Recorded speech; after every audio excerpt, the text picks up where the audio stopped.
Hey guys, it's JP Gloria, and in this video we are going to analyze Eliud Kipchoge's running form. It's been a while since I made a video just looking at his running, but I'm super excited to finally make this analysis.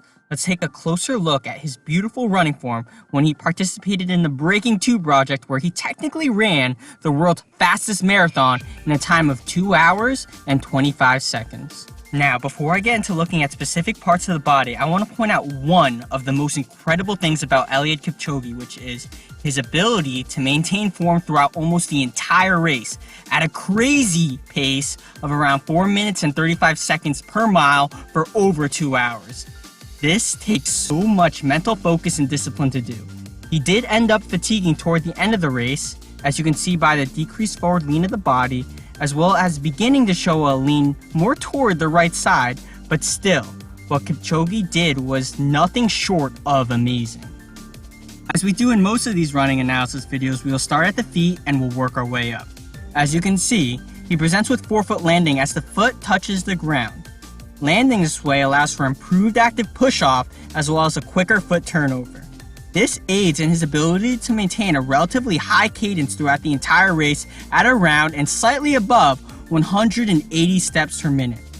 However, as I mentioned in previous videos, while specific foot landing gets much more attention, positioning of the foot under the center of mass may be more important, as it allows for optimal stride length to allow for quick transition from accepting weight onto the foot to propelling forward. As you can see, Eliud's foot lands a little bit in front of the hips, which is around where his center of mass should be. A more in-depth explanation of the importance of landing under the center of mass, as well as running tips to apply this to your running, can be found in my previous video looking at how elite runners increase speed during runs. Next, let's look at the knees.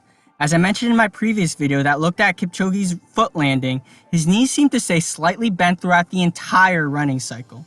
This is seen as his foot begins to carry his weight, aiding in shock absorption. This also occurs when he extends his leg to propel his body forward. This shows that he's trying to minimize upward movement and maximize forward movement. Obviously, there is always vertical force required as he pushes forward, because without it, he would collapse into the ground or his foot would not clear the ground and he would trip.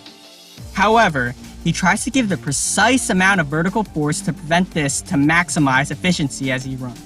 One popular way to apply this to your running is to differentiate between concepts of push off and pull through. Instead of thinking of pushing off from the ground, think of pulling through the ground instead. Applying this concept has helped many runners stay low and prevent excessive vertical movement, aka bouncing, as they run. Next, we will look more closely at the pelvis. Compared to the other two runners, Eliud presents with a relatively more neutral position of the pelvis.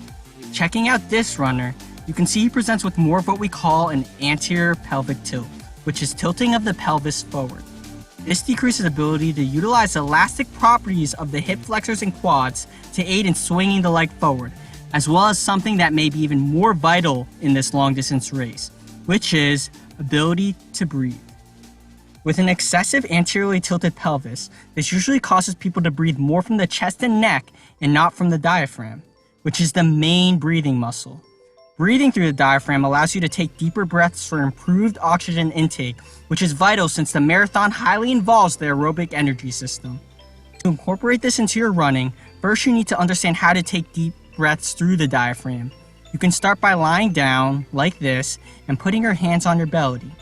As you breathe in, you should feel your belly rise. As you breathe out, your belly should fall. Once you get the hang of this, try doing this when standing still, then progress to walking, then eventually to your running. Next, we will look at his trunk.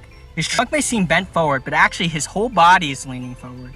Maintaining his body in this position allows for Eliud to not only increase forward momentum as he runs, but also the ability to extend his hips more. This allows for improved ability to utilize the hip flexors, but also increase elastic energy built from increased tension on the hip flexors and quads to aid in swinging the leg forward. To learn how to do this forward lean, start by facing a wall. And while keeping your body upright, try to bend forward from the ankles. This should help you learn how to do this forward lean and eventually incorporate it into your run. Finally, we will talk about his upper body. Initially, it may look like there is a lot of excessive movement going on, but really, there is not. If you look closely, he stabilizes his trunk and keeps his neck in a neutral position throughout almost the entire race. Stabilizing the body in these areas prevents energy leakage to improve efficiency during running. To apply this, just be aware of head position and engage the core as you run. When you engage the core, you need to find the right balance of activation. Too little, and you'll end up with excessive movement in the legs as well as an excessive anterior pelvic tilt. And too much, and you'll end up getting tired too quickly into the race. And that's it for the quick analysis of Eliud Kipchoge's running. I really love watching this man run, and I'm super curious about what he will accomplish in the near future.